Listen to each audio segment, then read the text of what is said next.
just want your thoughts on the main event and who you think's going to win between Volkanovski and Topuria. Well, I like Ilia, but I know Ilia is also going for Murat. And I think me and Volkanovski kind of shook on it yesterday. He's like, I'm going for you, so you better go for me. But I think it's hard to bet against a guy like Volkanovski. But I said it before. The time to fight Volk would be now. Get him right after a knockout. You know what I'm saying? Could the Matador and Ilia Topuria get him to exchange? Volkanovski. Could Volkanovski break him with his lateral movements? Bring back those fakes, inside kicks. Play the mouse rather than the cat. You know, if he's able to, it's really Volkanovski's game plan's going to change it, because we know that Ilias is going to come, and he's going to go.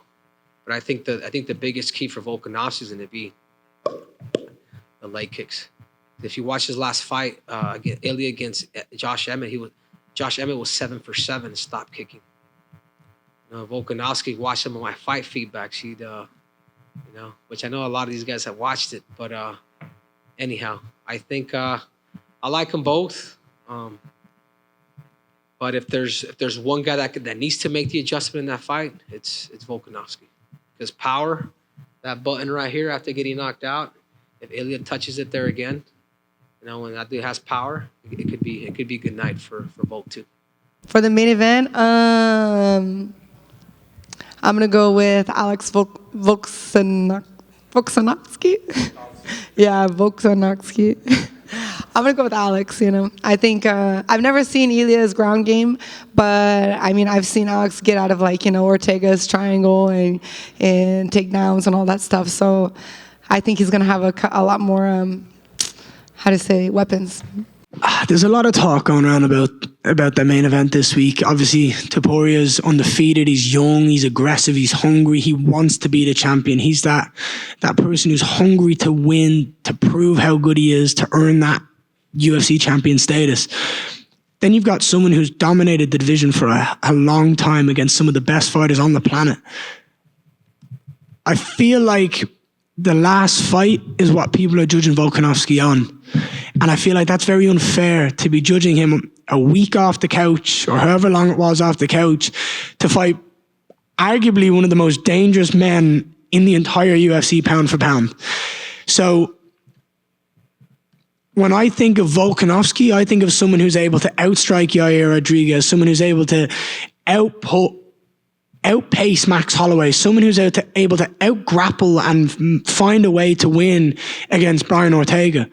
So until I don't see him have success in his weight division, I'm going to think Volkanovski is going to be the guy who's getting his hands around. I've seen it time and time again. He's able and capable of finding a way to win, even in the toughest of situations. I got Volk, man. I'm Team Volk. Been riding with him for a long time. I think it's going to be UD, unanimous decision. Yeah. Both amazing fighters. I think it's it's cliche, but like a old lion, young lion. I still with champ Volkanovski. Mate, I understand Topuria's he's a demon in the division. He's a nightmare for a lot of people, but I think it'd be very hard to bet against Volk. Volk's probably the best featherweight to ever do it. He's sensational. If anyone's gonna back up, it's gonna be him. Увидев Илью тут в гостинице, я вижу, как он заряжен. Я думаю, сложный бой будет, и чемпиону придется нелегко. I saw Ilia here in the hotel, and I see the way he's set to fight, the way he's looking, the way he's motivated. Honestly, I think it's going to be a very tough fight for the champion.